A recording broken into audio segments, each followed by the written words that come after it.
Okay, better late than never.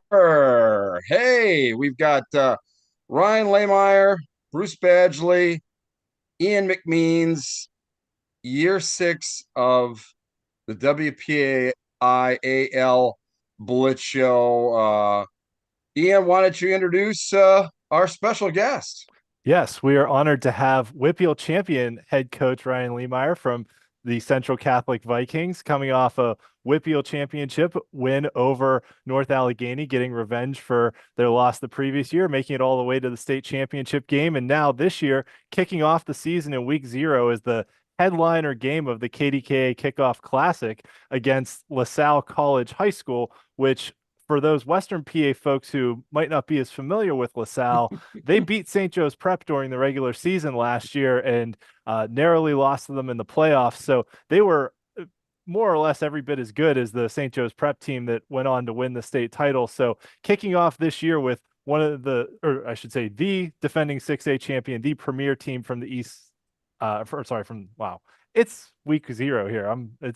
Well, I you're a need a little preseason. tongue-tied I there, know buddy. I was sorry. So the premier team from the West in Central Catholic against one of the premier teams from the East in LaSalle College High School. So a great week 0 matchup taking place out at the Wolverina. So Coach Lehmeyer, thanks so much for joining us tonight. And sorry about getting tongue-tied there, but we really appreciate having you on. Yeah, I appreciate you guys having me on. Big fan of your show, and really excited for the game this Friday. So what went into scheduling this game against LaSalle? Because obviously, like KDKA's, kind of helping produce the whole thing. Was it kind of the coaches talking? Was, KDKA saying, "Hey, we want to have this matchup"? How did this all kind of come together? Yeah, I think the game. I mean, the matchup. I'll say, I talked to Brett Gordon a little bit early on in the off season, around January, February. We're both LaSallian schools. Mhm. Have a lot in common from, our day to day, just outside of football. And we got in contact with them, obviously. At the end of the year there, we saw them, on some of the crossover film and whatnot, and knew how well they were doing last year, and figured, why not make it work? And the people at KDK have been great, and Dan Zangrilli and everybody that we've gotten to work with, Ty Brown, the athletic director over at Woodland Hills.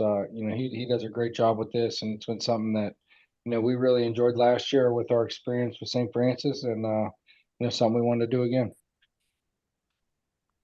That's great. And I really feel like these type of matchups are what the PIAA had in mind when they kind of put week 0 into the schedule and gave teams the option to go outside their normal schedule and try and find other opponents. A lot of WPIAL teams will just schedule another WPIAL opponent, which is a good kind of warm up to the season. But I think these premier matchups really help elevate football as a whole across Pennsylvania and bringing teams like this together. I remember back in the day, it was probably 10 years ago or so, Central Catholic played Archbishop Wood when they were one of the powerhouses in Quad A and Triple A back in the day, and it was a really premier beginning of the season matchup. So it's really cool that we're able to get this East versus West matchup here to start the season. So as far as your team goes, you've had some graduations, but a really talented core of players coming back from last year's squad. So for those that may not be as familiar, who are you excited about this season?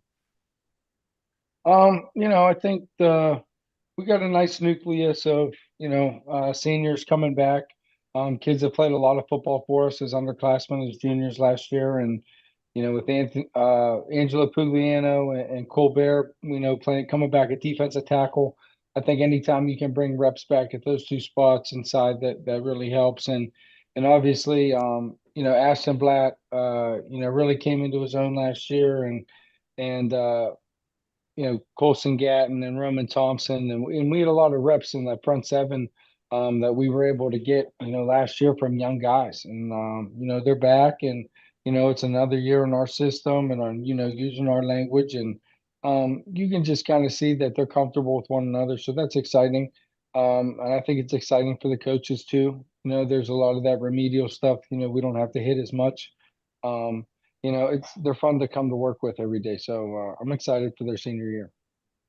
Yeah, and I'm But really glad that you started with the linemen too, because that's something we always try to hit on in the show is talking about those guys who usually don't get as much press. Although I think you've got 5 linemen with Division I offers, so a pretty heralded set of linemen here for Central Catholic this year. Arguably, maybe one of the best lines we've seen in a long time in the WPIAL, with 5 guys with D1 offers, and you mentioned the seniors, but those juniors are really really talented too.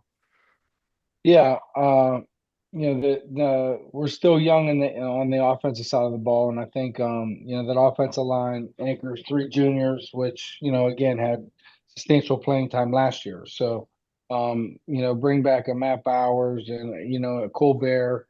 Um, I just think that those young guys are just getting better every day. But being able to be fortunate to play as many games as we played last year, I think that was so many more valuable reps that they were able to get, and that many more weeks of practice that they were able to develop and play with one another. So by the time the calendar turned around, there wasn't that much of a gap from when we ended to when we started back up. So it's been very beneficial for that class in general, but especially those offensive linemen.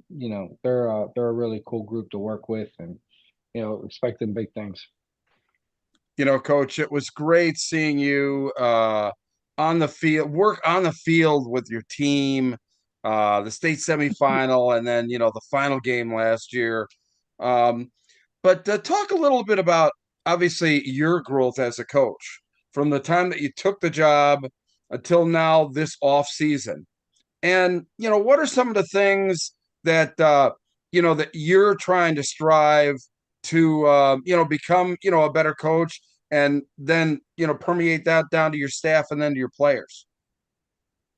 Uh, I think just when you're a coordinator, you're so involved in just one thing, you know what I mean? And you're in every detail and nook of, that side of the ball. I think when the head coach, you got to make sure that you take that approach with all 3 faces. And that's more this time of year. Mm-hmm. I think, Central Catholic's in a unique job. Where, we have some talented young guys that, from a recruiting standpoint, that's a year-round thing. So I think that was probably the one thing that I had to get used to the most is, really football not during football, because it doesn't really shut off. I think that element of it, was different, but I think when football comes around, and this is my favorite time of year, when you get into the season, Sure. it's very much the same. And I think that I want to instill confidence in our players that we're putting them in the best situation possible each week. And I think you do that as a coordinator, but now as a head coach, you kind of get to take a broader view and make sure that that the message is being sent from the way from the top down, and we're in alignment from the top down, and it starts with me. And I think just trying to set the tone every day for our program to make sure that we're doing things the right way, and just being about the details. Yeah, good stuff. Good stuff. And how difficult was it to play so deep, into December, and then have to turn it around so quickly for an off-season program? Well, I think the one thing when we went back and kind of self scouted ourselves and got some time to reflect there, at the beginning of the off season, we had so many kids that played, as we had a freshman and multiple sophomores where, their last season that they ever played was, 8 weeks. And then we ended up going, 15 weeks plus a bye, plus camp, Yeah. 17 weeks. So it almost doubled. So I think you could see the physical and the mental drain it takes on them, just, the length of that year. So I think that we learned a lot about that, but I think the turnaround is quick. I mean, when you're done in December, which is obviously a goal around here, you kind of regroup, and we're right back in the weight room opens back in January. So it's it's a special place to be a coach, and I'm fortunate, for it every day. And but yeah, it's fun to kind of turn it back around with a new group. Good, Ian. So we talked a bit about the defense and the linemen, but you had a lot of your offensive skill position players graduate too. So just for the people who either, I know we have some people from the eastern part of the state that watch the show, but for the WPIAL folks as a whole too, might not be as familiar with, some of your offensive players. So I guess the big question is like, who are you going to start at quarterback this year after Walls graduated last year and he was a fantastic player for you? Yeah, we got so the young guy, sophomore Owen Herrick, kind of he was there last year, as a ninth grader and really came along and practiced every day and ran our scout team. And, he had some live bullets go, right past them with our starting defense every day. So, he got acclimated pretty well last year. And again, he was another young kid that, got an opportunity to practice for 17 some weeks. So, someone they really developed last year and they came on strong as a sophomore. And, I've been really proud of his leadership so far, throughout camp and throughout the summer. And, he just has to continue to grow. But super talented kid, great, leadership skills so far as a young guy. And but it's a hard position to play. And it's an even harder play, it's even harder to play when you're young. So I think he's up to it. He's a talented kid, and I'm looking forward to coaching him. And that's an exciting kind of building block for the future too, that you're going to kind of have him to work with over a few years as he develops through his rest of his high school career. Yeah, I mean, I think in my experience, when you can play a guy, early and they're talented enough to play in there, I think it's only beneficial for the program moving forward. And we got some confidence in him, and I'm really anxious to watch him play Friday. Cool. Who are some of the other guys that you're going to have to rely on to, obviously talked about, the offensive line and what have you, but who are some of the guys that are really going to have to step up this year if you expect to get back to where at least, getting back to that state championship game? Well, I mean, obviously we have goals, and that's obviously one of the things we work towards. We don't really talk about it much, but I think the guys that, were there, during those big games down the stretch last year that are still on our team, we gotta have them play big time football for us. So, Maceo Watkins was a huge, momentum guy down the end where, and the Whitfield game really came alive and through the playoffs there, and even at the beginning of the season. So Maceo Watkins and Max Roman, two guys that'll return as starting wideouts for us, and young senior coming along that I'm super proud of. Program kid Aiden Nasaka has had a great camp and really stepped up and has some continuity amongst the players. So anxious to watch him play as well. Well, Great. good. I'll tell you what.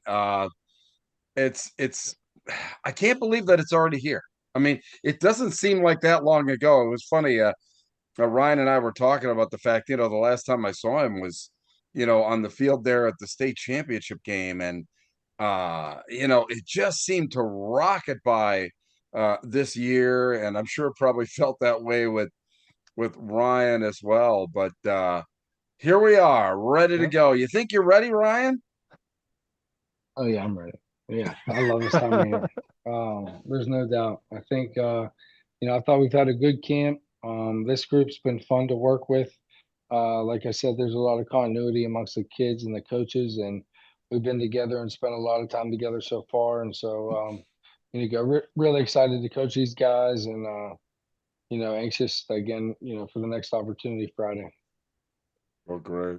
Awesome. All Well, right. we're all pulling for you, and I usually wait till the state playoffs to break out my WPIAL versus All Yin shirt, but I wore it tonight for this show because got to support the WPIAL, especially since Bruce is from the eastern part of the state. Got to rub it in a Oh little bit my on God. him. Hey, look, I'm going to be out there a lot. I mean, my daughter's getting married, like, out there. Look, I'm a District 7 guy. Two daughters go through Pitt. I mean, my daughter and son and future son-in-law are eloping at like the Allegheny County Courthouse or whatever like that. I guess some big tradition there. So, I'm not totally void of Pittsburgh stuff there, So, I'm just giving you a hard time. I know, I know. I tell you what, Ryan, listen, thanks for your time. We really appreciate it. And best of luck this week, okay? Yeah, appreciate it, guys. Thanks for having me on. All right, Yeah. just go ahead and exit out there. Really Thanks so appreciate much. Best of luck this year. Appreciate it. Thank you. Mhm. it. Okay. Wow. Yeah. Really good stuff. I mean, he very temperament. We talked about before you got on, Ian, Ryan and I talked about the fact of, the growth and, the years or whatever like that. And it wasn't that long ago when his first visit on the show, Mhm. he was an offensive coordinator. And Mhm. now look at him.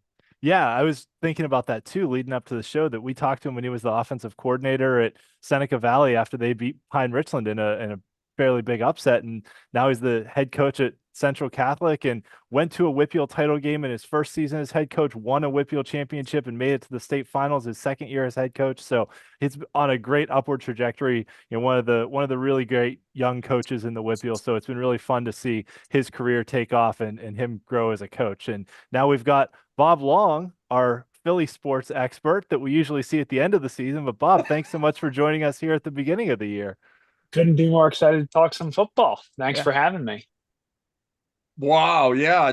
I mean, we just finished with Ryan Lehmeier, and Ryan talked about the fact that this is a game that was kind of in the making just after the season ended, last year, and fortunately came to fruition.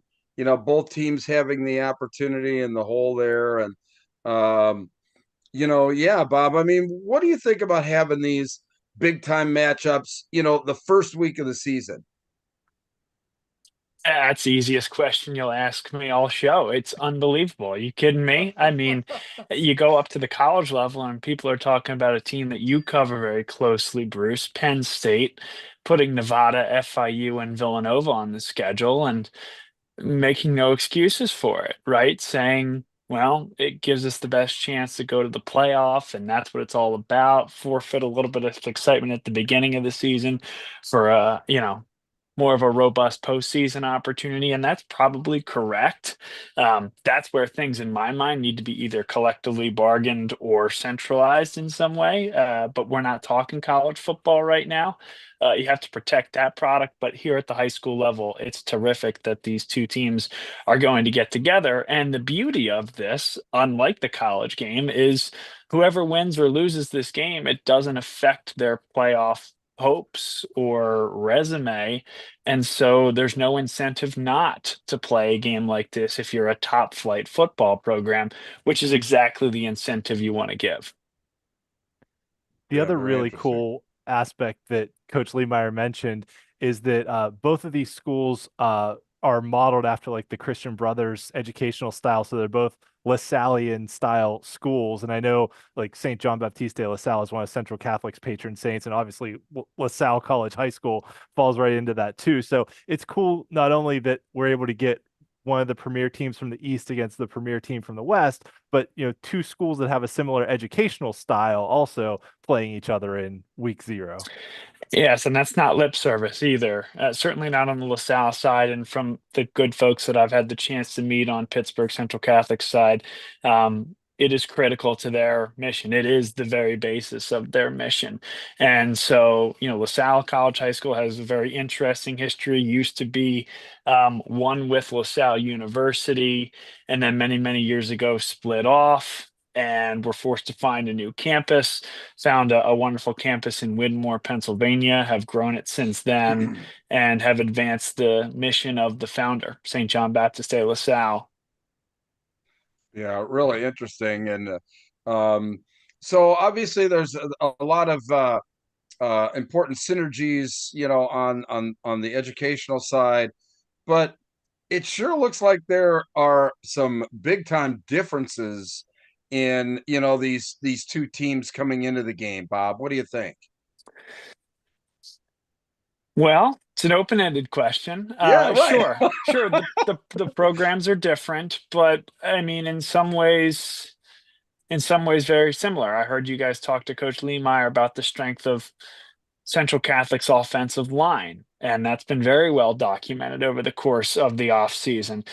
LaSalle's offensive line, I think if you have a chance to read their linemen up and down, you're going to see 6'3" to 6'5" on average, 280 some pounds on average as well. And so you're going to see two big time groups of linemen, four returning starters for LaSalle going at it.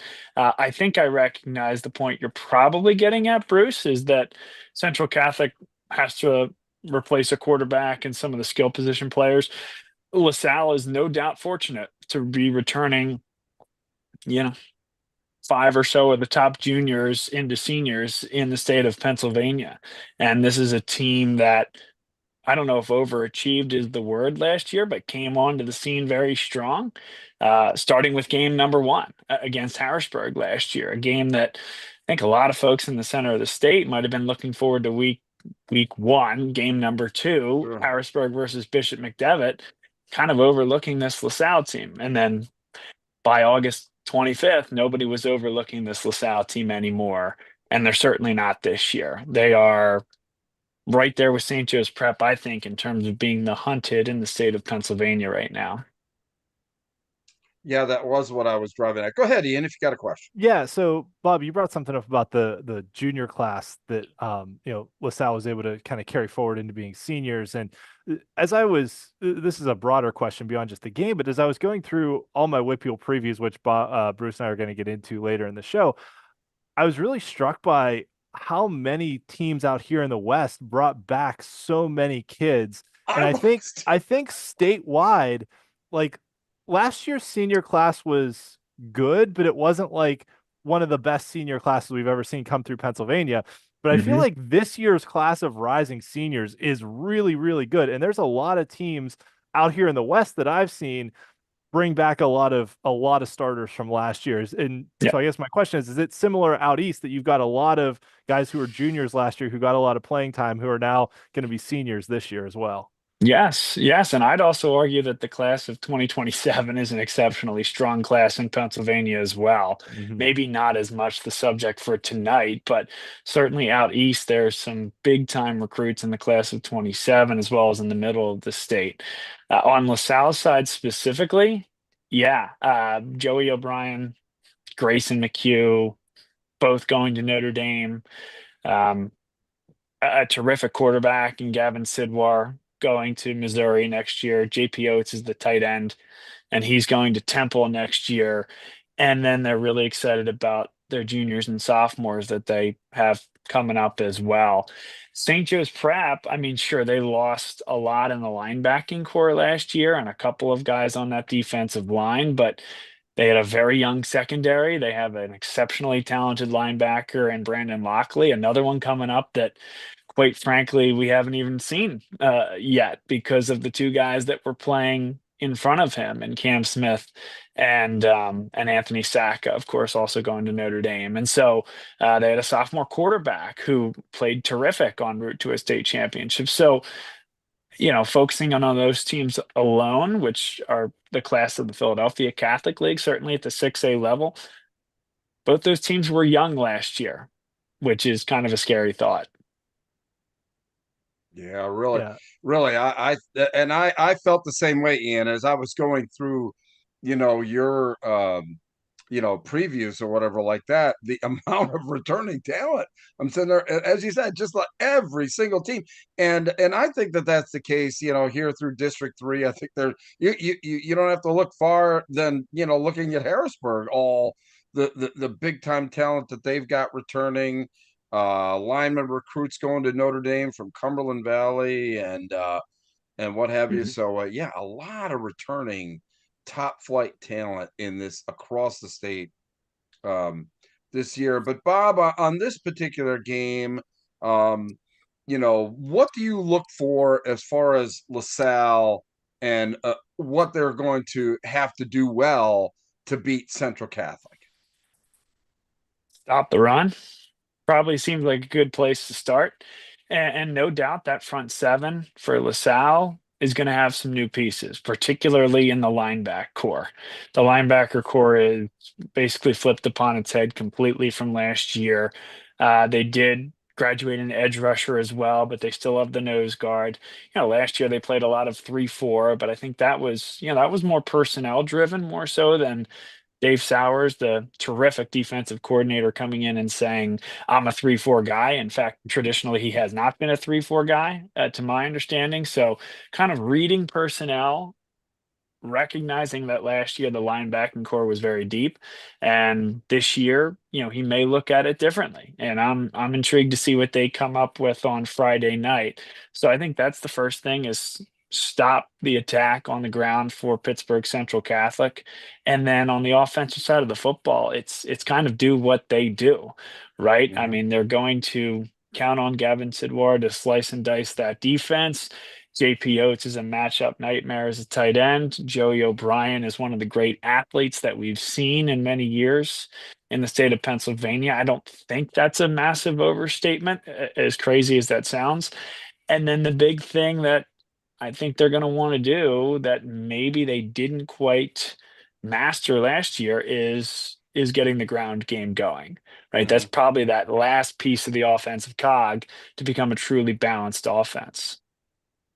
One of the things too, and that just keeps teams off balance, playing Pittsburgh Central Catholic, is how fast they run that offense. Literally, I mean, they'll get the ball, and as fast as they can, they get it into the center's hand and get it moving.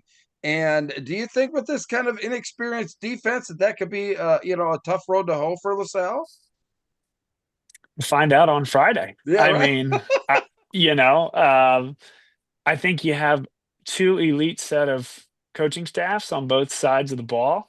And so you saying that here tonight, I'm sure they're listening, quite frankly, but I'm also sure it's not the first time they've thought about it, right, Bruce? So I hear you loud and clear. Some of the challenges there, especially the first game Sure. after installing a defensive scheme. But I think both teams will be ready for the fight, ready for the challenge, well aware of what the other team does well. And I think that's why it'll be a fantastic game. No, good stuff. Yeah, I just hearing what you've said, Bob, and kind of looking at things too, I feel like this is going to definitely turn into a slugfest in the trenches with, the talent that both teams have. And, looking at what Central Catholic has, not only in the lines, but in the linebacking core. They've got 3 linebackers that are going to Division I schools. I mean, one's only a junior, but he's got, Division I offers already. But with Colson Gatton and Ashton Blatt, and then I think the one spot this Central team may not be as heralded as in the secondary. So if LaSalle is able to open it up and get some yards against Central secondary and get past that front 7, I think that's potentially where LaSalle has an opportunity to win the game. And I think for Central, they really, especially early in this season, as they try and work in, especially a sophomore starting quarterback, a new starting running back, things like that, they really need to rely on their defense to keep games close and let their offense, have the opportunities with some short fields. But they've got some playmakers at wide receiver between Max Robe and Maceo Watkins, who has some D1 offers, and then sophomore Chris Black, who they used him a bit as a freshman, but every 7-on-7 offseason camp I saw that Chris Black attended, whoever did it after the event list, here are the top players, and Chris Black's name was always there. So that's one who may not be as heralded. But even Owen Herrick starting at quarterback for them as a sophomore, he already has a Syracuse offer based on what he's done in 7-on-7s and offseason stuff, and just working against their scout team last year and all that. So I think this is not a pushover Central offense, even though they're working in some new starters. But I think I would not be surprised if this game winds up as a 17-14 game, just because both teams are going to have to kind of battle it out in the trenches. And I think, like you said, the strength of both squads is in the trenches, and things can kind of get bogged down there, as we've seen before, and especially in early season games while the offenses are still trying to figure things out. Interesting. 17-14. Yeah, that's not what I would have guessed or would predict. What would you predict, Bruce? Yeah. I'm asking the show. I kind of like it. Here. I like it in the 30s. I like it. I like it in the 30s.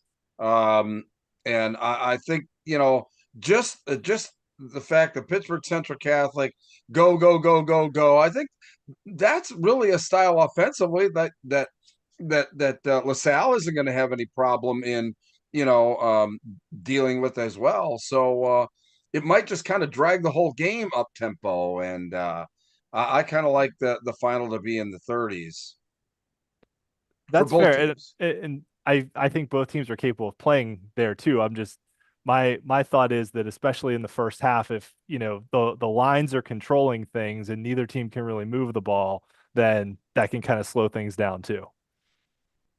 Yeah, we will So you see. have you have the defensive line controlling the respective offensive lines, Ian.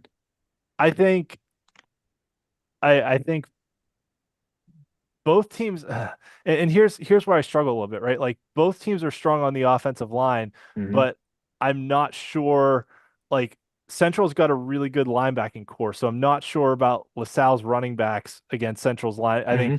think, that's kind of the key matchup, right? That you've got, can LaSalle get their talented skill position guys out in space against Central's guys, and can Central's guys tackle in space is is somewhat the key too, right? And we've seen it, I think, last year in the state championship games, and maybe even the last 2 years, that the teams with the better athletes just were the ones that won the games, right? Because they were able, think back to like the Imhotep Charter Peters Township game, right? That was a game that was somewhat close for the first half. Peters had, a strong line and all that, and was able to kind of slow things down. And then the second half, Imhotep's like skill position players just took over the game because they were able to get out in space and just blew the doors off. So I think this is one of those where whichever team is able to get their skill position players in good matchups and take advantage of those, and especially can avoid turnovers, can go a long way. But early in the year too, things get sloppy with turnovers. So that's why I could see it being a little lower scoring than you expect.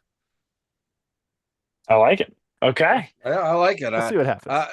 You can never tell. I mean, these Yeah. game ones, I mean, are it's just a crapshoot. I mean, it's a chemistry of a team that's yet to even develop. Um, you know, a lot of the coaches, quite honestly, are crying the blues of the fact that they really don't have enough time prior to game one. Prior to their first game, they have a scrimmage and they have like 6 padded practices, before they've got to play their first game.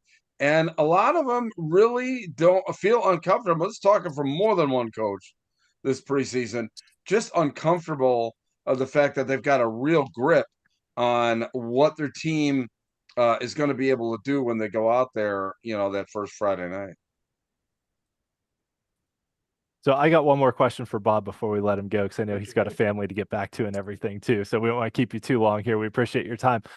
One of the big kind of storylines in the offseason out here in the WPIAL was in regards to transfers and them being eligible or not eligible. And I know the WPIAL has always taken a very hard line about transfer eligibility and can't be for any athletic purpose. And there's been a lot of players that have had the WPIAL say they're ineligible, then appealed to the PIAA and were made eligible, and so on and so forth. So, from what you're seeing out east in the Philadelphia end, is this a statewide issue, or with players transferring being ruled ineligible, or is it more of a issue that we're seeing here in Western Pennsylvania? Because it's certainly been a big storyline this offseason out here.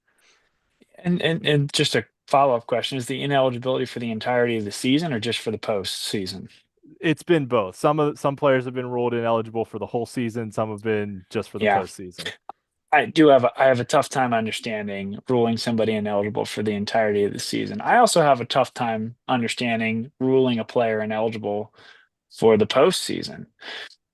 Listen, I think we did this in the last show that you guys did last year, right? You asked me a very similar question. I'm going to recount my answer pretty similarly, right? I get it. Everybody wants to win a state championship. It's a special thing for kids, families, schools, stakeholders. Totally understand the difference between boundary and non-boundary and how that advantage could go, absolutely does go at times to non-boundary schools.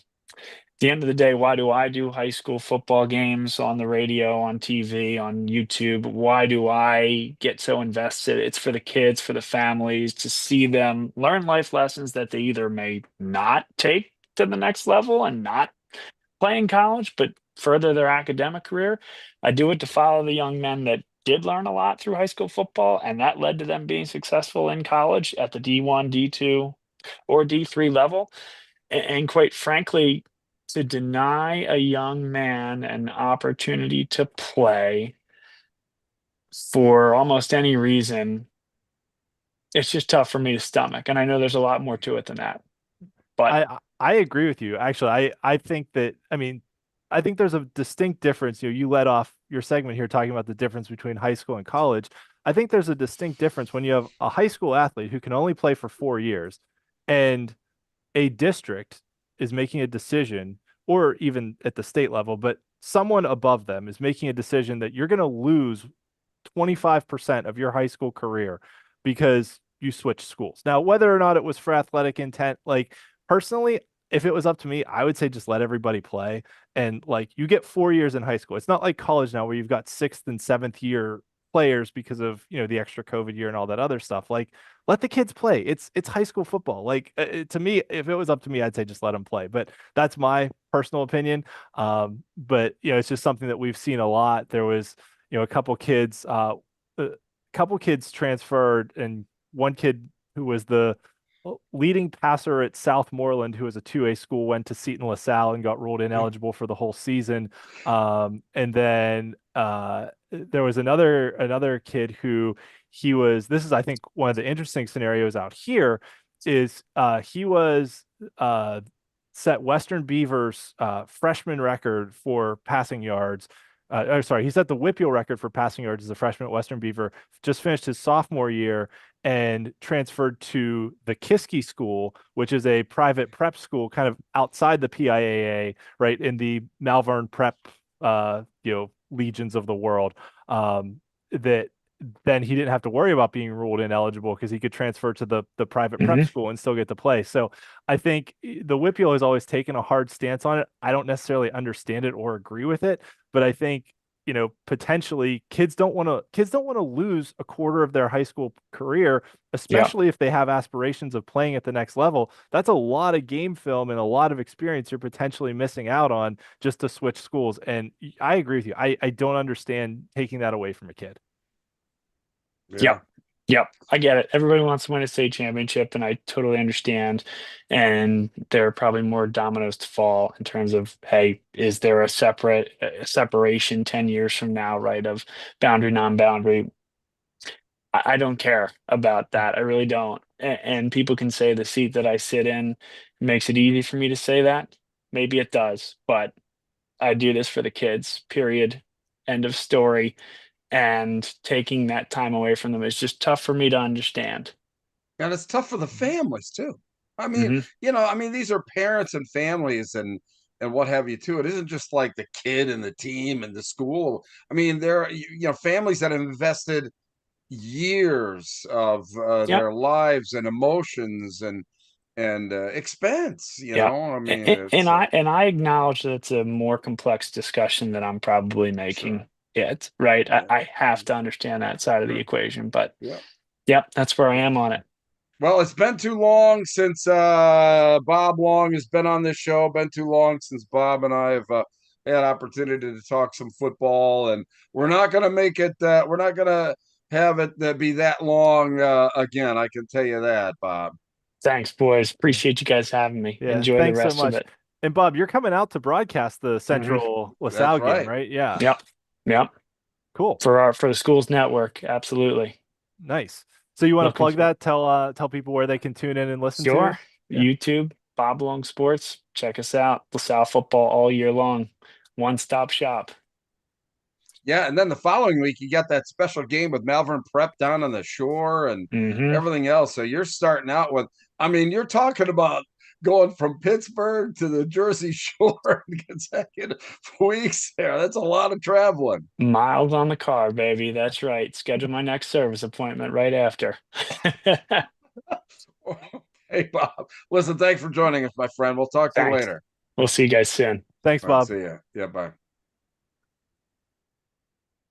One of the best guys covering high school football, if not the best, in my opinion. Bob Long there with some great thoughts, Ian. Yeah, Bob's great. He's so knowledgeable, and you can just tell how much he cares about the sport, the kids that are playing it, and just shine the light on all the good things that are happening.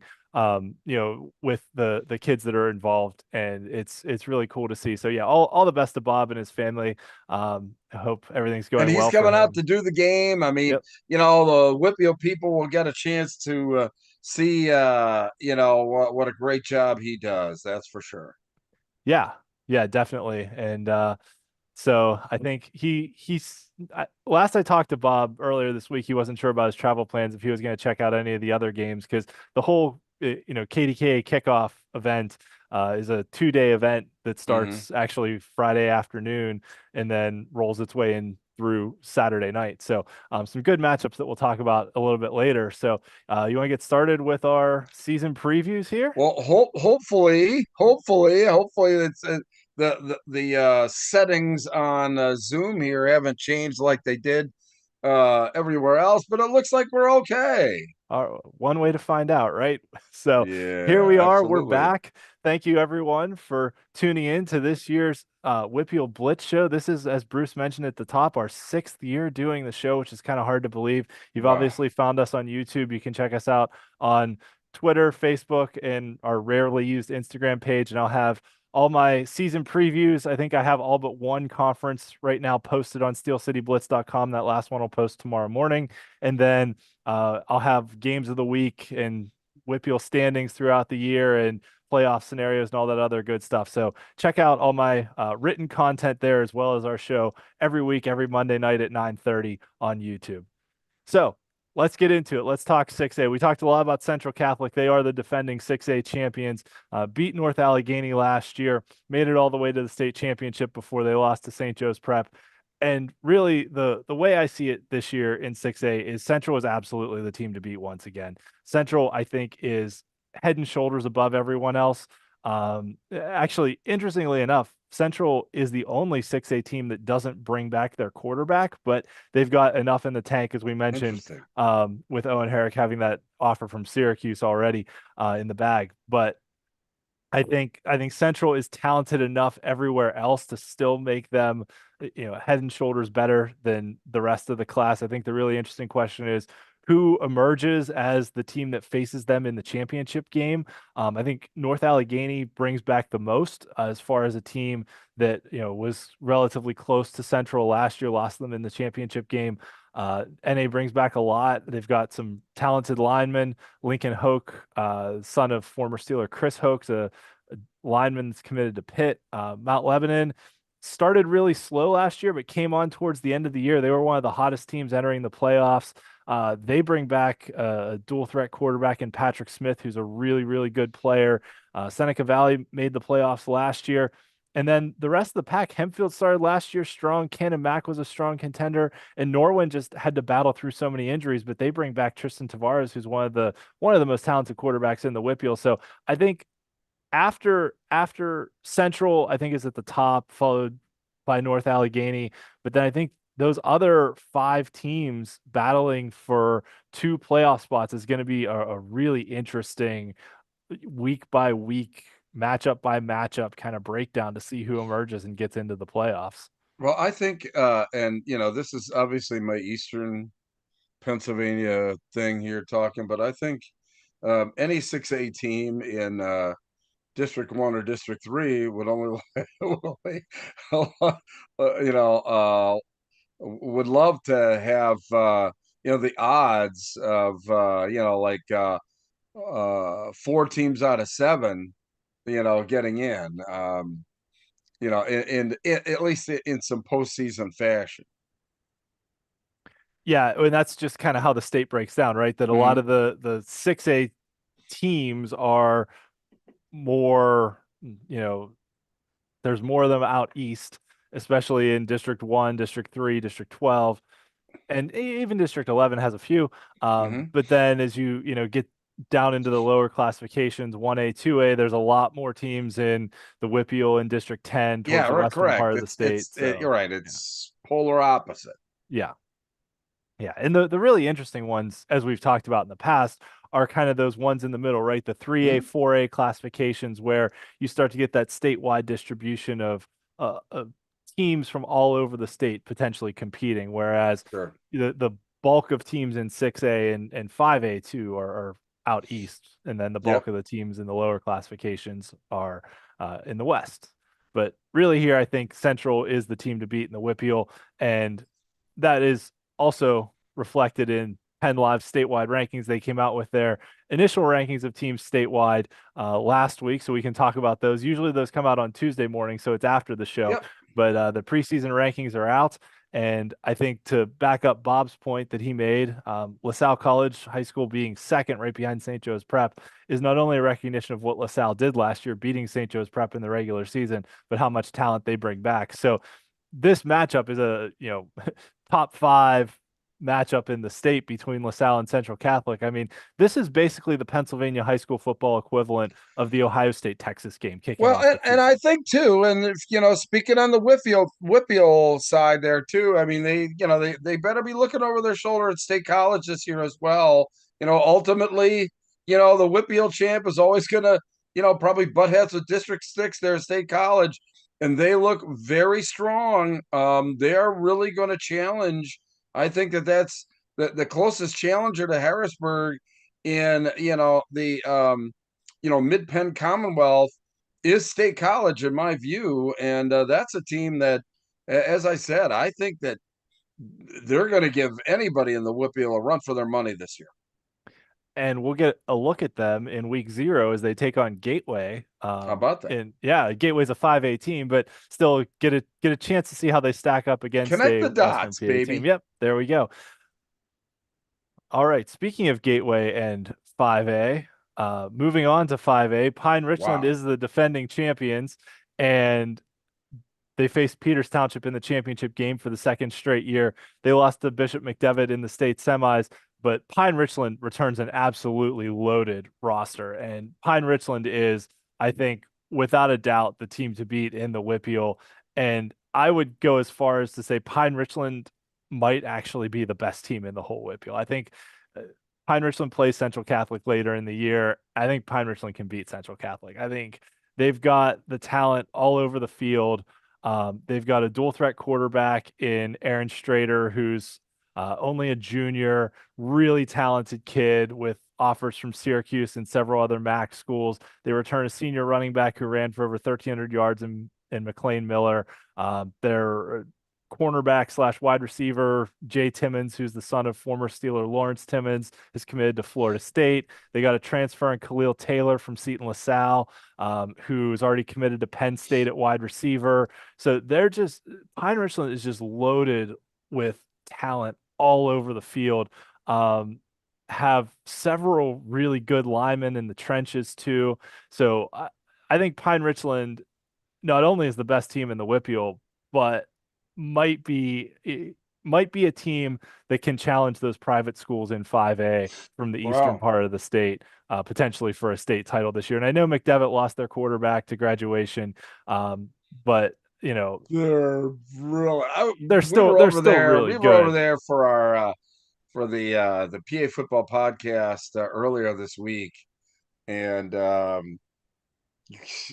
really, you really don't appreciate a football team until you watch them up close and personal, especially in practice.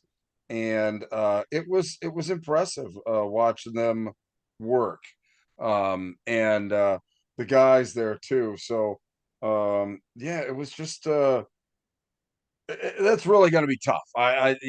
Trying to flip a coin between Pine Richland and Bishop McDevitt. Whew, that's a tough call. It is, yeah, and I think too, Pine Richland will. I think they are the best team in the WPIAL this year in 5A, but maybe in the whole WPIAL. But I will say that they're going to get some challenges in conference play because Penn Hills returns a lot. They got a senior quarterback coming back. They got a really good junior wide receiver in Carter Bonner. They got a transfer from Seton LaSalle, Trey Littlejohn, who is a really good receiver for Seton LaSalle. So Penn Hills has always given Pine Richland fits since John Ladon left Penn Hills to go coach at Pine Richland. Sure. And the John Ladon Bowl is going to be a good one once again. So I think Penn Hills definitely a good squad to watch out for in the Northeast Conference, but I think Pine Richland is head and shoulders better than everyone. Moving into the Big East Conference, Woodland Hills has a couple D1 kids as well. They get their senior quarterback, Cam Walter, back. You may remember last year, Walter suffered an injury late in the year, wasn't available for the playoffs, which was really unfortunate because Woodland Hills was a really good-looking squad and just couldn't quite overcome that injury in the playoffs. Their wide receiver, Scoop Smith, is also a track star. He's won numerous track events in the WPIAL, is Miami, Ohio commit. So Woodland Hills, I think, once again, best team in the Big East Conference. The one to watch out for here, I think, is Gateway. They finished towards the bottom of the league last year. They were just 3-7, but they return more than everybody else. So I really think that Gateway has a chance to really make some noise in the Big East Conference this year. Penn Trafford and Franklin Regional, always solid squads. But I think Woodland Hills still the best of the bunch there. And then in the Allegheny 6 Conference, fun fact, the Allegheny 6 has put a team in the WPIAL championship game for 7 straight seasons, which is kind of an incredible, statistic to just think about. But they absolutely have deserved that. Peters Township has Who's it going to be this year? Well, Peters Township has made the last 2 WPIAL championship games, but you'll remember Upper St. Clair won the conference regular season last year as well. So it's going to be wide open. I think Peters is really good. They get their senior quarterback, Nolan DeLucia, back, as well as, a couple other D1 commits on the lines between Reston Lehman, who's an edge rusher going to Pitt, and Lucas Shanafelt, who's an edge rusher going to Stanford. And so I think Peters is probably the team to beat in the Allegheny 6, but Upper St. Clair is really good. Moon is another team to watch out for that, might be a little under the radar right now. They lost to Penn Hills in the first round of the playoffs last year, but they get their top 3 rushers back and have a defensive back in Jaden Rivas, whose name you might recognize because his dad's a Hall of Famer. Yeah. Who has some D1 offers as well.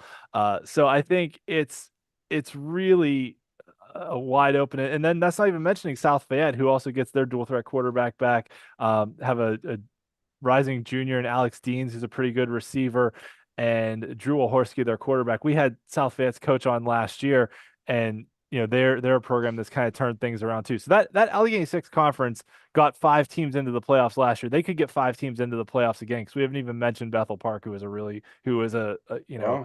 got to the quarterfinals last year. So 5A has a lot of depth once again. I do think Pine Richland is the best of the bunch. If I had to pick my conference champions, I'd go Pine Richland, Woodland Hills, Peters Township, and we may see a Pine Richland Peters Township championship for the 3rd year in a row. Wow. But don't sleep on Woodland Hills. Don't sleep on Upper St. Clair. Don't sleep on Moon. Don't sleep on Penn Hills.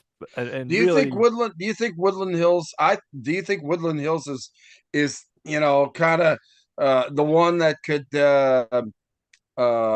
surprise in the WPIAL final? That's my let's just say Pine Richland Woodland Hills would be a final for me anyway. Yeah, I think it all depends on how they get seated, right? How, who winds up where, because Woodland Hills was the conference champion, but got dropped to the number 4 seed last year. So they had to play Pine Richland or would have had to play Pine Richland, in the semifinals instead of the finals. So I think it's open-ended, but I do think Woodland Hills definitely has the talent to make a deep run in the playoffs. Okay. All right. Hold on. Oh, there we go. I figured out how to advance it. So looking statewide as well, you mentioned how good Bishop McDevitt is, and then Roman Catholic, who's the defending champions. A loaded group at the top, but I think Pine Richland definitely deserves their place amongst those 2. Yeah, clearly, a team that has done well over the last couple of years. Chester, will they kind of break through and maybe move past Roman Catholic? They gave them a really good game last year. A team I think that is a really sharp. I mean, is Exeter Township. That's a team with a 3-year starter quarterback returning at a team that's made it to the state semifinal and through the district here pretty consistently, and they're actually better this year than last year, and they lost to Bishop McDevitt in the District 3 championship game. So obviously the big thing though is obviously Bishop McDevitt and Cathedral Prep. I think that's the team nobody's talking about this year that I think has a real shot for a state championship there. They always start out low in the rankings, and then when they roll through everybody, and then that's obviously somebody that the WPIAL champ now has to take into account, to get to the championship game. So, I mean, I think the PIAA's done a great job in kind of, leveling East versus West on the 5A there. And thankfully, Cathedral Prep gets away from just winning one game and making it to a state championship. Yeah, that they definitely fixed the bracket a bit there.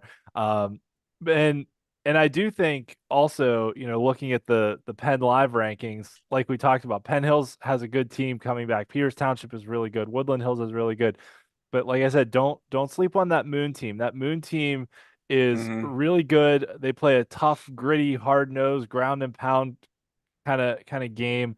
And I think that's one that's a little under the radar, that if you're looking for someone to rise up, that people aren't talking about it. And Upper St. Clair, right? Like I said, Woodland Hills is my, kind of, team nobody's really talking about that I think could surprise people this year. Yeah, I think Woodland Hills certainly could. I'm just looking at ones off the PennLive rankings too. Yeah, right. Upper St. Clair was undefeated in the regular season, won the conference title, and lost to Peters Township in the semifinals. So that's another one that they bring back a lot and could make some noise. So I think it's going to be really interesting in the WPIAL as a whole. Like I said, I think Pine Richland's certainly the best, but who kind of rises up to be the challengers to Pine Richland? 5A, the depth of really top flight teams is, I think, fallen right into 5A. I mean, I think it surpassed the 4A.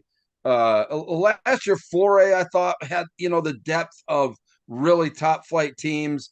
This year, in my view, it's 5A. How do you pick a winner from all of these teams that you're looking at on the screen there? It's tough. Yeah, I think especially once we get down to it in the statewide playoffs too, it's going to just be, marquee matchup after marquee matchup. Yeah, clearly. All right, on to 4A, where Thomas Jefferson is the defending WPIAL champions, winning over McKeesport. McKeesport made the WPIAL finals for the second straight season. And I think the big story here, now Thomas Jefferson brings back a lot, right? They're very talented, have coach that's won more WPIAL titles in Bill Cherpak than anyone else. But I think the big story in 4A is Mike Warfield returning to the sideline at Aliquippa. That, Mike won state titles at Aliquippa, decided to take some time off, spend time with his family, all that. From being a head coach, he was still the athletic director last year. But I think him returning to the sidelines and being the head coach at Aliquippa again now it completely changes the dynamic in 4A. Totally. Re-energizing. That, and it's hard to say that about Aliquippa, because does it ever not get totally off the charts? As far as being full of energy and emotion and talent, but you just literally have to look out for that freight train called Aliquippa this year. I think that they are a team on a mission. Yeah, and Aliquippa returns a lot too. They had some players that they lost, both to graduation, and they had a couple kids leave for some of the, like, I'll call them national recruiting powerhouses, like the IMG Academy, St. Francis Sure. Academy, those ones, right? They had a couple kids go to those type schools too. So they didn't quite bring like everybody back, but they've got a lot. Their quarterback's coming back. They've got some pretty good linemen. Um, and I think just having Mike Warfield back on the sideline really elevates Aliquippa and And he has such a quiet confidence about him. I mean, seeing him work on the sidelines, and especially, not last year, but year before when they won that state championship, I was so impressed. And, to have him back and what have you, I think is going to be great. Yeah, I agree. Very, very glad to see him back on the sidelines. I do think Aliquippa is the best team in the Parkway. Montour, Aliquippa, and West Allegheny split the Parkway title last year. They all won head to head against each other. And then Montour was upset in the opening round of the playoffs by Mars, who we'll talk about more in a minute. But of those three, Montour lost the most to graduation. West Allegheny does bring some players back. So I do like West Allegheny to get into that second spot. And let's remember with 4A, only 8 teams make the playoffs here in 4A. So it's only the top 2 in each conference are guaranteed a playoff spot, and then 2 wild cards get selected. So I like Aliquippa and West Allegheny as the top 2. I think Montour is still probably good enough to finish third, although Newcastle's been a bit of a resurgent program here last year. So going to be interesting to see what they can do. I will also mention, just as a final kind of parting thought on Aliquippa here, I know before last season, Aliquippa had to go to court with the PIAA to stay in 4A because the PIAA was trying to force them up into 5A. And let's not forget, they're like a 1A, 2A size school, right? They're right on that borderline. Now, the PIAA's case was they had enough success formula points to be forced up. If Aliquippa does not win the WPIAL championship this year, if they don't win the WPIAL title, they will not reach that threshold of success points that they will be forced to stay in a higher classification. Now, the question becomes, can they move all the way back down to like 2A if they want to, or would they move? Because they were in 3A originally, right? They were a 1A size school that voluntarily played up in 3A. Then they got forced up to 4A because of the success formula. The PIAA tried to force them up to 5A. Aliquippa won in court. The court basically laughed the PIAA out of the room. But Aliquippa got to stay in 4A. But if they don't accumulate enough success points, I guess there's also that transfer factor, which you never know how many transfers they had. But it's going to be interesting to see if Aliquippa doesn't win the WPIAL title this year, where they land next year in realignment, because next year is going to be a realignment year. So it just not necessarily a storyline for this year, but something for the future offseason to kind of keep in the back of your head of where might this wind up with Aliquippa. Good point. Yep. So in the Greater Allegheny Conference, McKeesport won the conference title last year and reached the WPIAL title game for the second straight season. Mars finished just behind them. We have a spelling error there. That should be Mars, not Nars. So I'll have to talk with Chris, who does such a great job on all the graphics and so much attention to detail. But Mars with Coach Casper now made the semifinals last year after upsetting Montour in the opening round of the playoffs. We had Coach Casper on, right? And he talked about like, oh, they're going to remember that victory over Montour forever, him and his coaching staff, just like they do the time they beat Governor Mifflin and Nick Singleton. And I think Mars is a team that's kind of flying under the radar right now because everyone's talking about McKeesport. They've got, Penn State commit Keemon Spell in the backfield, McKeesport's triple option. McKeesport's loaded. McKeesport is incredibly talented and every bit capable of reaching the WPIAL championship game again. But I think if you're looking for a team that's kind of flying under the radar, Mars is one to kind of keep an eye out for. Yeah, they don't have a lot of teams to go through in that Greater Allegheny either, like a lot of people. They got obviously McKeesport, but it's not like they're getting. They've got an enormous depth of team talent to get through either. Yeah, I think the one other one that could work their way in there is West Mifflin. They've got a really talented junior running back in Armand Hill, who's already committed to West Virginia. He ran for 1,500 yards his freshman year and almost 1,700 last year. So I think with a guy like that that can take over a game at any time, West Mifflin's one that could work their way into. But Mars returns starting quarterback, starting wide receiver. They got a senior lineman that's got some Division I offers. So I think McKeesport's definitely the team to beat in the Greater Allegheny, but never count out Coach Casper in the playoffs. So Yeah. Mars is one that could, spring another upset or two and potentially make a run. And then the other story, moving over to the Big Six conference, Thomas Jefferson, the defending champions, loaded once again. Their junior running back Tyler Eber ran for over 2,200 yards last year as a sophomore, which is just insane. And so he's back. TJ's loaded. They're the team to beat. But the story here is Bell Vernon and Coach Matt Humbert deciding to step away from the sideline. He's still the athletic director there at Bell Vernon, and all respect in the world to Coach Humbert, great guy, friend of the show. But he will not be the head coach anymore. He's now just the athletic director. So how does Bell Vernon kind of make that transition into the post Matt Humbert era? Yeah, I have to believe that Matt's energy just permeates that entire athletic department. I mean, and all he's got to do is just walk up to you and have a conversation, and you're like, "Oh my God!" Yeah. And the the coach they hired, Scott Breyer, was an assistant coach under Matt. So they're continuing on the same kind of tradition. Right? I'm sure that there's going to be a lot of communications going on there. Yeah, absolutely. And Trinity, another team to watch in the Big Six, that they made the playoffs last year. They've got a couple D1 talents, especially at linebacker on the defensive side. Anthony Giorgi and Jonah Williamson. And Jonah Williamson is a dual threat quarterback who's very much in the running for the 1,000 club this year. He came up a little short last year, but I think Trinity. I think if I had to pick, I'd pick TJ first, Trinity second, and probably Bell Vernon third. Wow. So that potentially puts Bell Vernon back in that wild card conversation, which is what they needed last year to get into the playoffs as well. All right. And if I had to pick, going through, if I had to pick, I'd pick Aliquippa, McKeesport, TJ as my conference champions. If I had to pick a WPIAL champion,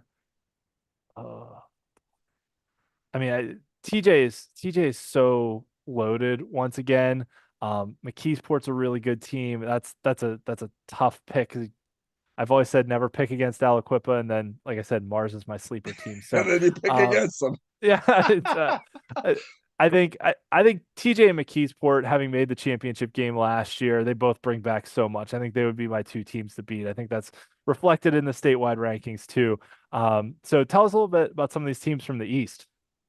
Well, Bonner, the defending champion, they lost a lot, but they're bringing a lot back. And, the thing is that they play a killer schedule. You really don't get a true idea of what, Bonner is all about playing against 4A teams until the playoffs, because, they're in the big division of the Philadelphia Catholic League. So they're butting heads with the likes of Roman Catholic and St. Joe Prep and LaSalle College. So I don't think you get a true, litmus test of them until they get into the playoffs, but they're going to be tough. Southern Lehigh, very interesting. With that, I felt pretty strongly about Pope John Paul II maybe being a little bit higher. Wyo was going to be better than last year, and Lampeter Strasburg, boy, they lost a lot each of the last 2 years, but each of the last 2 years they've exceeded expectations. I mean, to the point where LS obviously lost to Bonner in the 4A state championship game last year. So I think a team that could, a resurgence could be Jersey Shore, getting back in the fray of, all of the elites in 4A. as well. So yeah, Bonner. I think it's going to be tough to gauge them until they finally get in the PIAA tournament. Good stuff. All right. So in 3A, or not Aliquip, I'm having trouble tonight. You've got them on your mind. I know, I do. Can't stop thinking And about don't forget Aliquip. about our chat gang. I mean, we've had we want to thank Joe Nicholas for being our chat champion today. But we do this show live live and on YouTube so that you fans have a voice in this. Okay, we can do this any time of the day and record it, or over the weekend, and but we do this in prime time after Ian's kids go to bed for a reason. Yes. And the reason is that we want to engage the fans. We want to give them an opportunity to voice their opinions, and are there any other podcasts that do that? The football podcasts in Pennsylvania? I don't think so. If there is, I'd sure like to know which one it is. Yeah, we love to hear from the fans. Feel free to ask us questions during the week too. Hit us up on Twitter, Facebook, other places as well. We'll try to answer them on the show throughout the season. So let's talk 3A, where Avonworth is the defending WPIAL champions. And coming into last season, I said that Western Hills Conference was the deepest in the state, probably in 3A. And it got even deeper this year. Last year, you had Avonworth, Central Valley, and Beaver split 3 ways, tie for the conference title, and then North Catholic pulled a first-round upset in the playoffs, almost beat Elizabeth Forward in the quarterfinals, and now you've got a Hopewell team that returns a lot of good young talent. That's a team on the rise, and Hopewell is definitely a team to watch out for. They've got a sophomore quarterback named James Armstrong, which what a great name for a quarterback, right? Armstrong for a quarterback, amazing. And so Hopewell's a team on the rise that you should definitely watch out for. Beaver lost a lot to graduation. Central Valley is a team you can never count out. They're just tradition of excellence there. Made it to the WPIAL finals last year where they lost to Avonworth. North Catholic returns the WPIAL's leading passer in Joey Felitsky, and also a top-tier wide receiver in Riker Kennedy, who had over 1,200 yards receiving last year. So North's going to throw the ball all over the yard. The question for North Catholic is, can their defense actually stop anyone, which was a struggle for them last year. But Avonworth, being the defending WPIAL champions, making it all the way to the state finals where they lost to Northwestern Lehigh in overtime, and they return almost their whole team. That's all I need to say, right? That Avonworth made it to the state finals, almost won a state championship, and returned pretty much everybody. Do you think that Central Valley is under some pressure this year? Maybe. Central Valley is a really hard team to gauge right now because the WPIAL gave them such a hard non-conference schedule that they were 5-5 last year and got the number 2 seed, and which was fair because they had to go through a gauntlet of non-conference opponents. And when I say gauntlet, we're not talking a gauntlet of 3A opponents. We're talking a gauntlet they got to play Thomas Jefferson and Bell Vernon and 4A teams like that. That it just makes it really difficult to put together an 8-9 undefeated 10-win season when you've got to go through a gauntlet of higher classification teams like that. So I'd say the regular season is not necessarily the measuring stick for Central Valley. It's how far can they go in the playoffs. So, just looking at their schedule. Well, right? I mean, they got to get there first. I mean, yeah. Oh, and they'll get there. I have no doubts that they'll get there. That in 3A, 12 teams make the playoffs, so the top 3 in each conference are guaranteed spots, and then and they will make it. They will make the top 3 out of the Western Hills for sure. Yeah, right. But just looking at Central Valley's schedule, they play Montour in week 0, Thomas Jefferson, Bell Vernon, and then week 9 they play North Hills, who's a quality 5A team. So their whole non-conference schedule is 4A and 5A opponents. So I think the real metric for Central Valley is how far they can go in the postseason.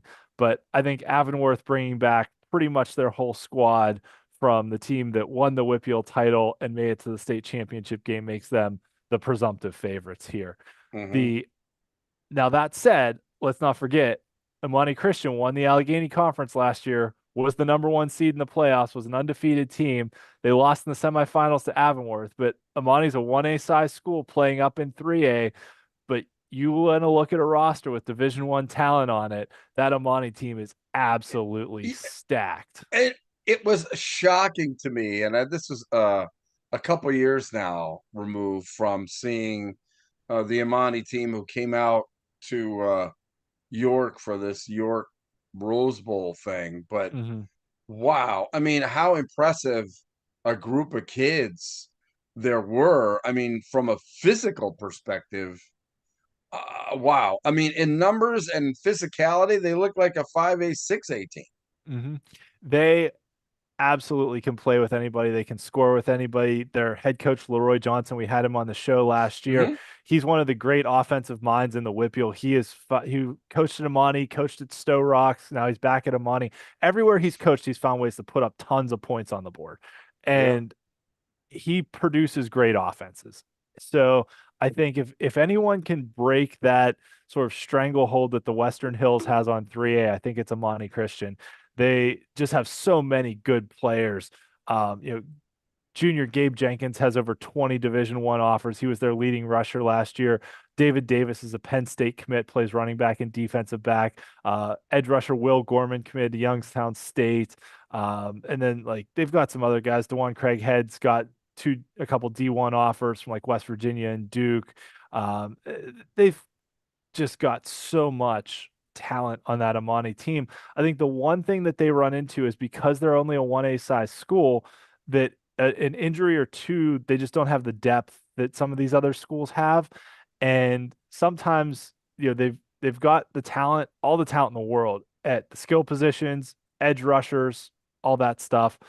But where Avonworth won last year was in the trenches. Avonworth's line just dominated teams in the postseason. Avonworth shut out Central Valley in the WPIAL championship game. Avonworth held Imani Christian to a season low in points. So I think where Imani can get slowed down is if a team's defensive line can just dominate them up front. Now they've got all the skill position players in the world. That's tough for a 3A, 3A across the state. I mean, typically you're not going to, you might have 2 or 3, linemen that are top flight, but not the whole line. I mean, yeah. So, but I think Imani's definitely the team to beat in the Allegheny 7 conference. I could easily see them running the table again this year. The other team to watch here, I think, is Freeport. Freeport made the playoffs last year, won a game, got to the quarterfinals where they lost to Central Valley. But they get their quarterback back, their leading rusher back. Highlands, who gave Imani 2 close games last year in both the regular season and the playoffs, did lose a couple good players to graduation. I think they're right in the playoff mix, but I don't think they're good enough to challenge Imani this year the way they did last year. So I think the top challenger in that conference is Freeport, but I think Imani's still a lot better than Freeport is. Over in the Interstate Conference, Elizabeth Forward ran the table last year, kind of as we expected. I expect them to do it again. They get their senior quarterback, Ryan Messina, back after he threw for 2,200 yards and 21 touchdowns last year. So I think Elizabeth Forward definitely the team to beat in the Interstate. But watch out for Greensburg-Salem, too. They had a nice little turnaround last year, went 7-3, made it to the playoffs, finished in a 3-way tie with Southmoreland and Mount Pleasant. Southmoreland lost quite a bit this year. I think they might have a little drop off, but I think Greensburg-Salem and probably Mount Pleasant are the top challengers to EF in that conference. But if I had to pick across the board, I'm going Avonworth, Imani, and Elizabeth Forward as my 3 conference champions. My sleeper teams, watch out for Hopewell. I think they could make some noise this year. Maybe not on a conference champion level, but once you get into the playoffs, I think Hopewell's a team that potentially could pull an upset or two and make a run maybe to the semifinals. I think North Catholic's a semifinal capable team. Central Valley's capable of getting to the championship game. Imani's capable of winning the championship. And Elizabeth Forward, I think, is a semifinal capable team. So if I had to kind of rank them, that's kind of how I would tier them if I had to put them in Mhm. tiers. Yeah, Northwest Lehigh won the state championship last year, so that pretty impressive coming in at number one. Um, I know our don't buddy sleep. Dave Micah would have a lot to say about that. I'm sure he would. And that and our buddies at PennLive feeling very strong about District 7. I mean, 3 of the 10 teams are from District 7. um Keep an eye on Schuylkill Valley, number 10, from got Hall of Fame coach Bruce Harbaugh, who has won state championships at Lancaster Catholic. That's my sleeper team in 3A this year is Schuylkill Valley. All right. That's one we will definitely keep an eye on, Yeah. and one I'm not as familiar with. So we'll see where they go. Yeah. Well, yeah, right. That's why I thought I'd give you little tidbits. A Yeah. lot of it has to do with the coach. You got, the experience. Bruce Harbaugh just was voted into the PSFCA Hall of Fame last year, state championship with Lancaster Catholic, re-energized his career. And so, yeah, keep an eye on that. Definitely will. In 2A, South Park's the defending champions. They beat Seton LaSalle in the WPIAL championship game, but South Park did it with their line and their running game. And they graduated 2 linemen they sent off to D1 schools, as well as their leading rusher. So I think South Park may take a little bit of a step back here. Steel Valley brings back maybe the best player in all of 2A, and Deron Barksdale, who's going to play quarterback for them this year. But he's just an electric player. And Steel Valley is a run the ball kind of team that they are not afraid to just snap the ball to their quarterback and let him run with it. And Barksdale's lightning in a bottle. I mean, he can just fly. So I think he's the kind of player who can just take things over and take Steel Valley, pretty far.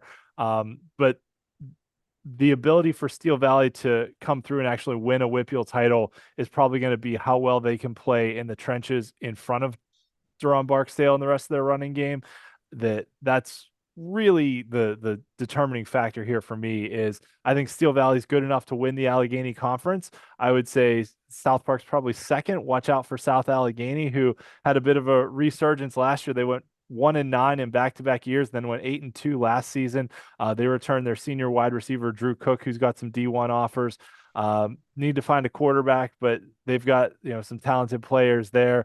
And Apollo Ridge had a bad year last year, went 1-8, but they return a lot from that team, so they could be one that could sneak their way into the playoffs. But I think just kind of a middle of the pack team. I think really Steel Valley and South Park are the cream of the crop in the Allegheny Conference.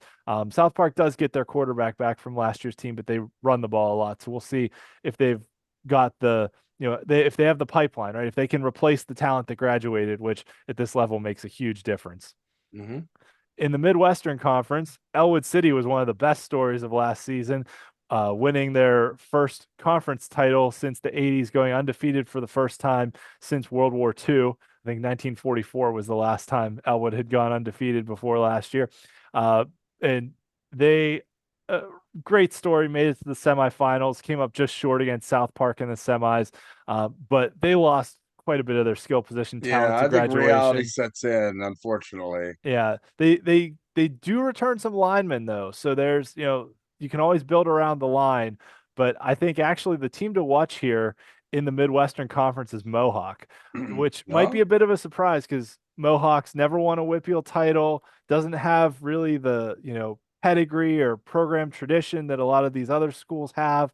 But I think Mohawk returns arguably maybe the best, most exciting player in the conference in dual threat quarterback Bobby Fadden. And he threw for 1,600 yards, ran for 600 yards last year. And I think he's the kind of guy who can just take over games. Mohawk school up from outside of Newcastle has always had big, tough linemen that'll just grind you out. And I think they've got a pretty good, well-rounded squad this year with Bobby Fadden at the helm. I really like what Mohawk's got going. Riverside last year had one of the toughest defenses around, and played a lot of low scoring, gritty, tough games, made it into the playoffs, which coming off a 1-win season to make the playoffs, a pretty good turnaround for Riverside. Yeah. I think they'll be in there in contention. And Western Beaver, kind of feel bad for them that they lost their star quarterback, Javin Peel, to that transfer I talked about earlier. He went to the Kiski Prep School. So that's one where Western Beaver now has to replace, has to replace their star quarterback who they thought was going to be a junior this year, but now has to come in and find some new starters across the board. New Brighton has turned things around a little bit. They went 2 years without winning a game, then won 4 games last year. So they're a team that's coming back on the rise. But on the flip side, you've got Beaver Falls, who won a WPIAL championship 2 years ago, then went winless last year. So Yeah, I think they've got a bit of a road to rebuild that program too. But overall, I like Mohawk, who I feel like is a team that not a lot of people are talking about right now in that Midwestern Conference.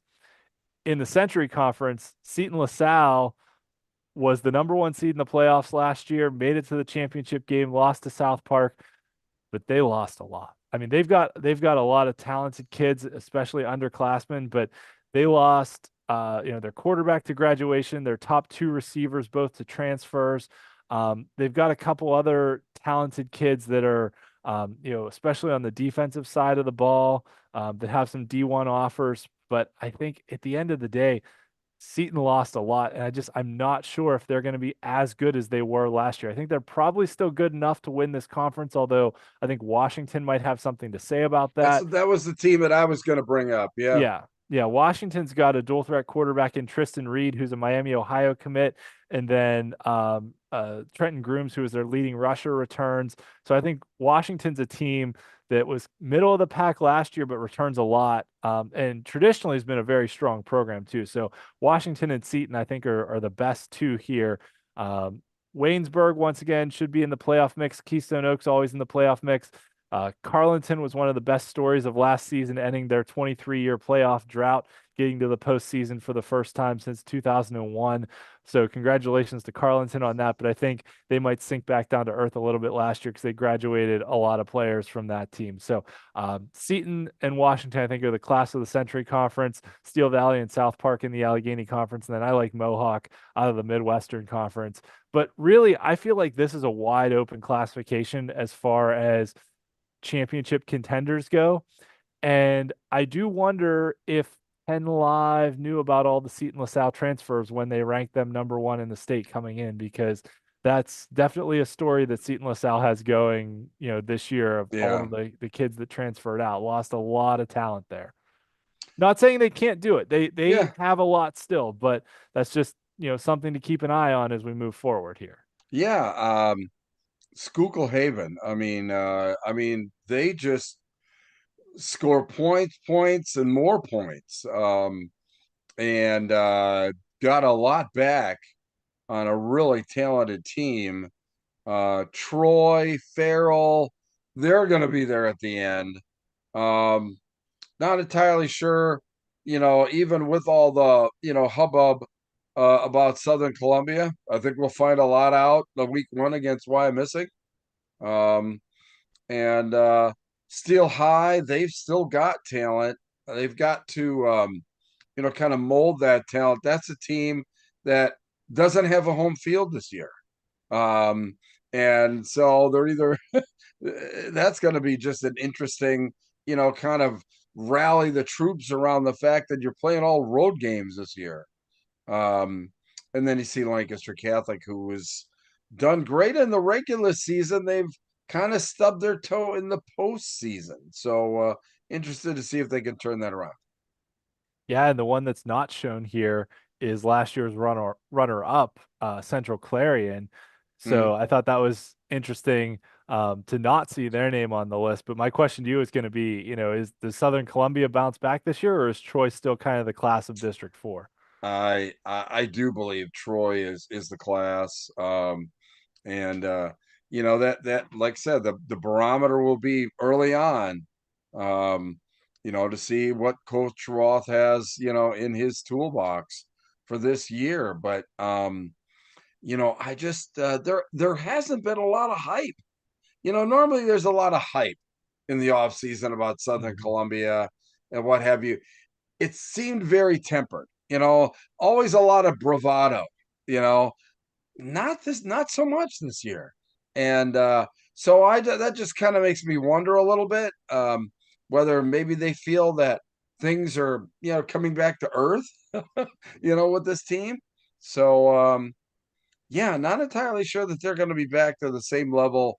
And that's obviously very lofty of trying to compare against, Southern Columbia as state champions or what have you. But I don't know if they've got that depth of talent that's going to elevate them into the elite status of 2A. And another team I'll just mention, Farrell out of District 10 is another one that's always been a strong competitor and one to watch as well. Yeah. All right.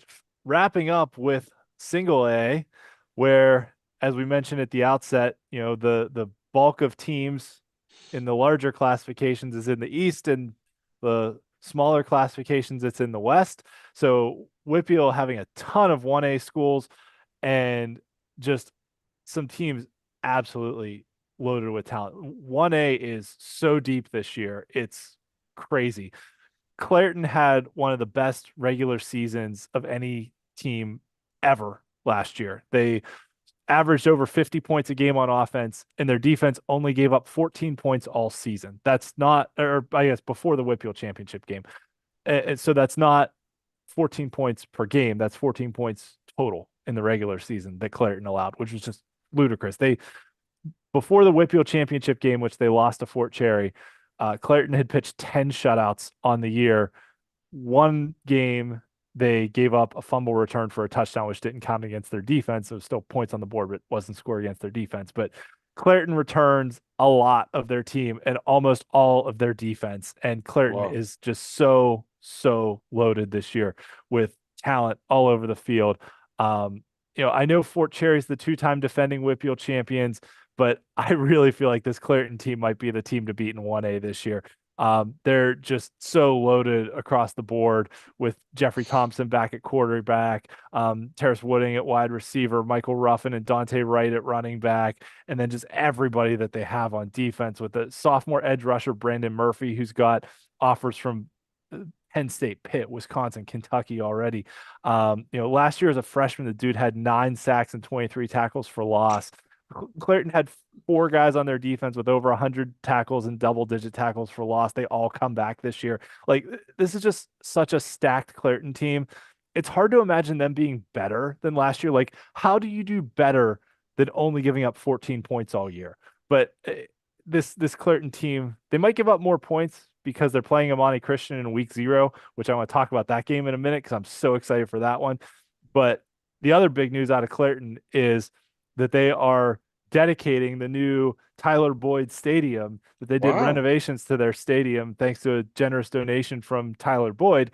So much needed improvements, getting turf there in Clairton, finally not having to play on grass anymore. And just really cool stuff that's happening there. In the Eastern Conference, though, the other good story is Jeanette that bounced back. They had that down year in 2021 after they won the WPIAL title in 2020, but they've bounced back in a big way, made a big run to the semifinals last year. They get their quarterback and second leading receiver back. So Jeanette's definitely going to be there to challenge once again with another Jeanette Clairton showdown this year in the Eastern Conference. Greensburg Central Catholic should be good once again, but Clairton's just so good. In the Tri-County South, California is always the team to beat there. Jefferson Morgan won the conference last year thanks to a last-minute touchdown in a win over California, but they lost their dual-threat quarterback to graduation. Bentworth, I think, could be a fun story to watch. They made the playoffs for the first time since 2015 last season. So they bring back their do-it-all player, Ben Hayes, out of the backfield. Bentworth hasn't won a conference title since 1984. So I think if Bentworth can kind of emerge as that top challenger to California in the conference, that could be a fun story. The Tri-County South is always fun. You get these, rural schools from like Greene County and Washington County, and you just never know what's going to happen. So I think, California is the powerhouse, but I think Bentworth could be the one to challenge them this year. The Black Hills Conference, I mean, you want to talk about depth of talent in a conference. You've got Fort Cherry, who's the two-time defending champions. You've got Bishop Canevin, who's got just loaded with talent. A Cornell team that's been really, really good, and a William and Mary commit Khalil Johnson in the backfield there. Also returned their senior quarterback Mark Stuckey, who threw for over 1,000 yards. Wow. And then Monessen, who's got Tyvon Kershaw, who scored 30 touchdowns last year. And so it's just like, you got 4 teams there that all finished with 7 or more wins. And then the big coaching story in 1A is Coach Keem coming back to Center Catholic. Now, we had him on the show a few years ago. He was the defensive coordinator, the architect of that big run to the WPIAL championship and the state title game. He's now back as their head coach. So Sarah went 3-7 last year, but now with Coach Keem back at the helm, I mean, that's just a completely different story. And Chartiers Houston returns a number of starters from last year's squad. So this is just such a deep Black Hills conference. Yeah, inspirational story there at Sarah.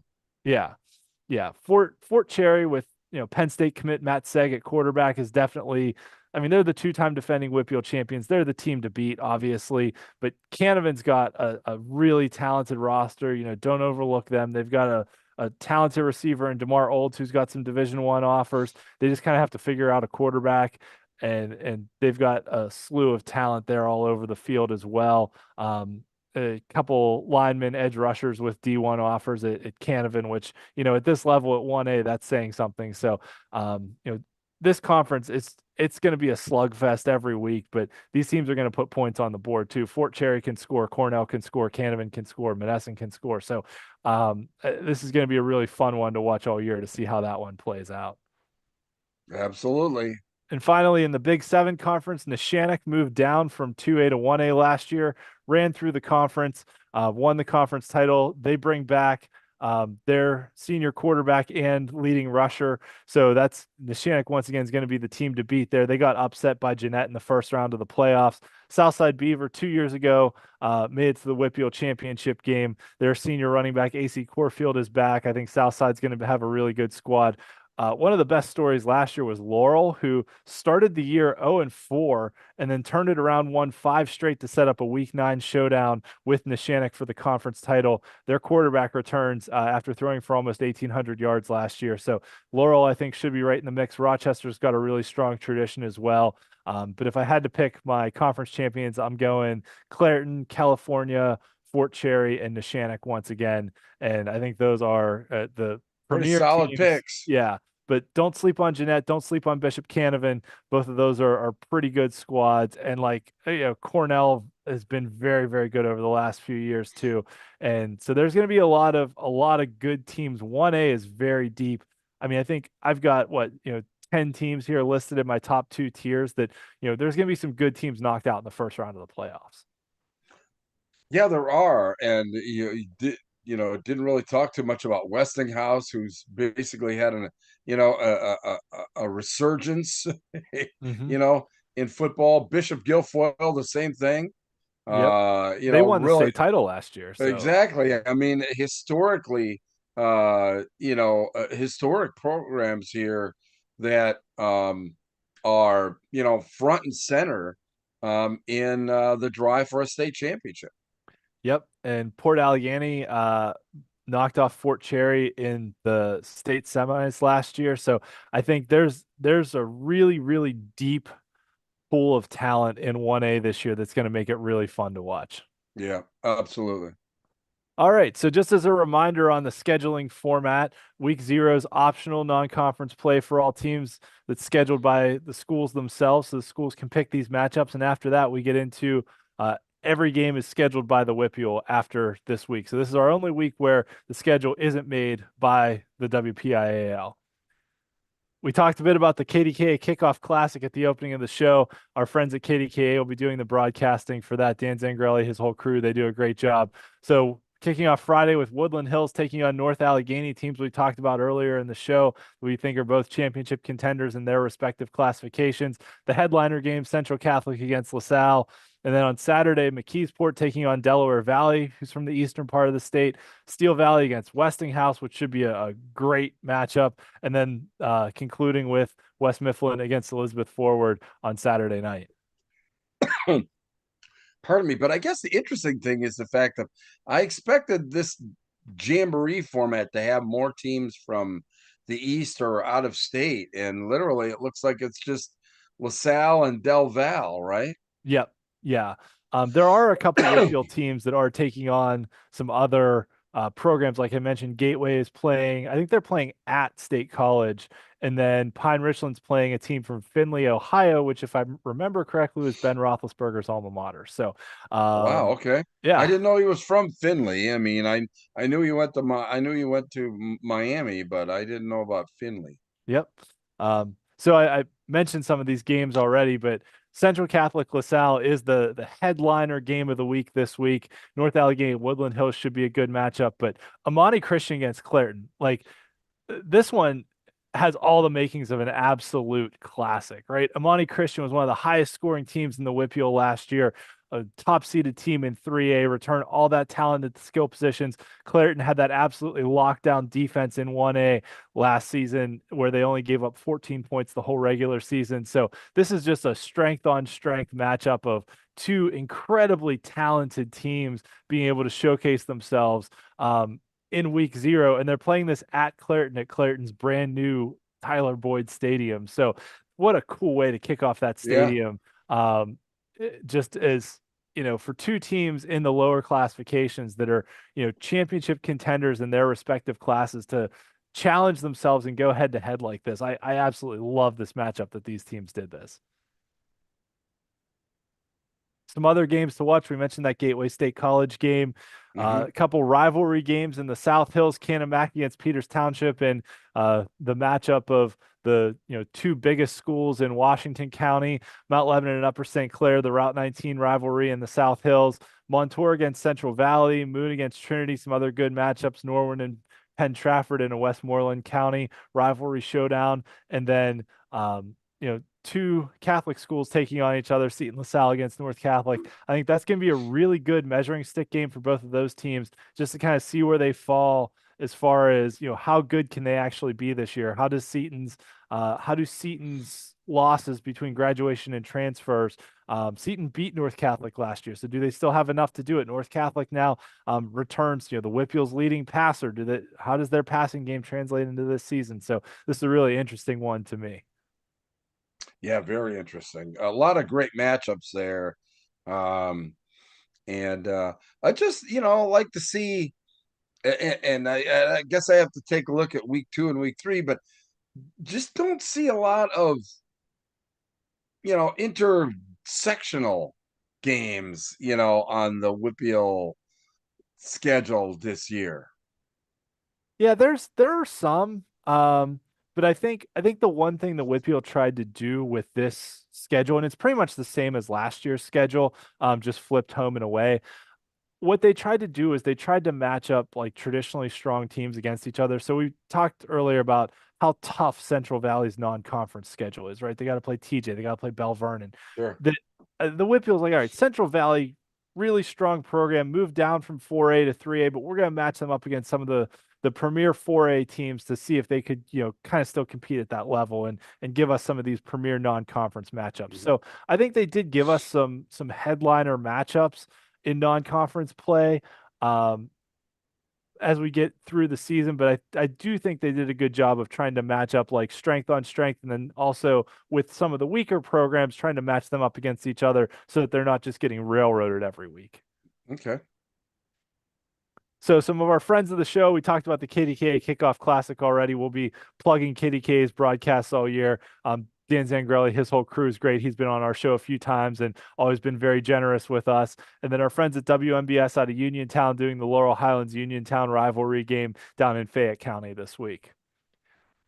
This is the 2025 season, so we'll be looking back at the 5 numbered years. So looking back at the first WPIAL championship game happened in 1915. Wow. The trophy there I have is from 1914, which was the first WPIAL championship that was awarded.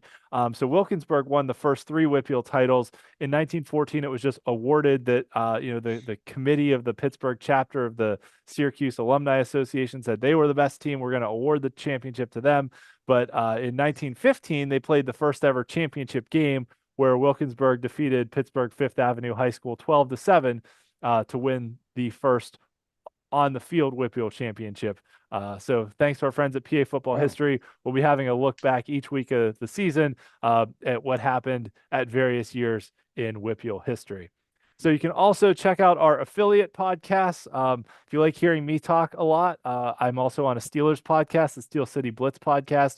So you can check that out. Normally airs on Thursday nights. This week we're going on Wednesday nights. So similar to this show, we're live on YouTube, 10 o'clock on Thursdays, or Wednesday this week.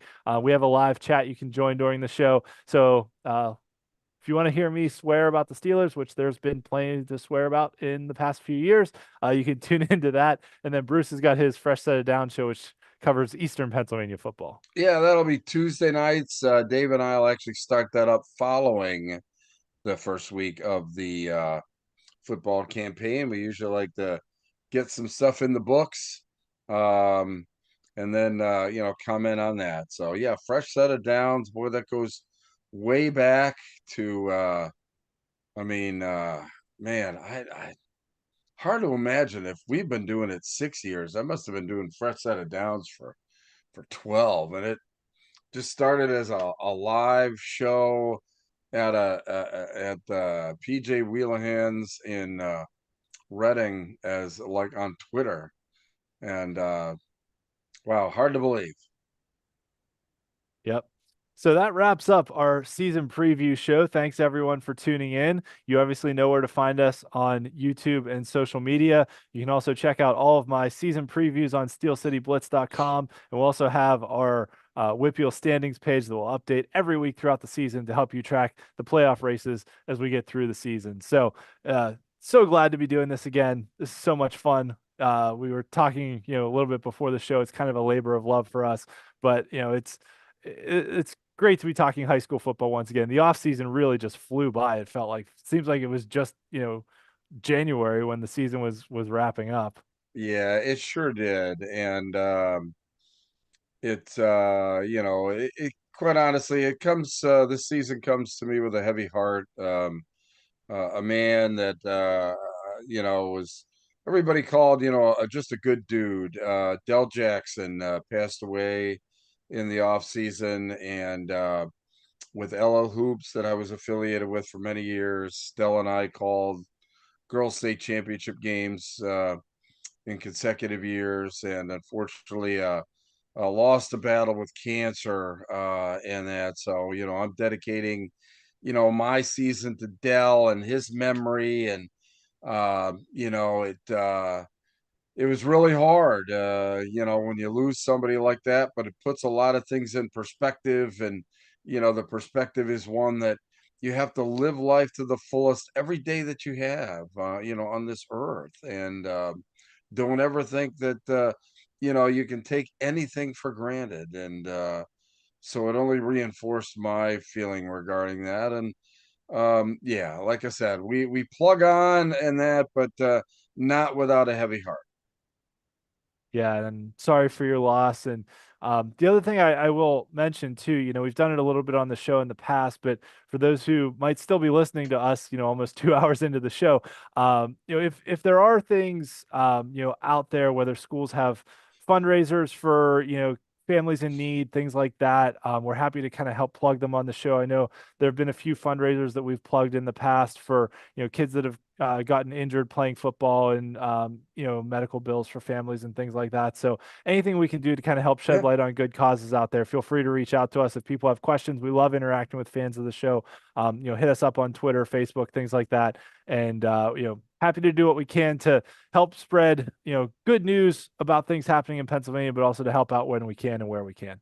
Yeah, absolutely. So take us out there, Ian. All right. Well, thanks everyone for joining us, and we will see you next week after an exciting week 0. So everyone take care, and we will are extremely happy to be back, and we'll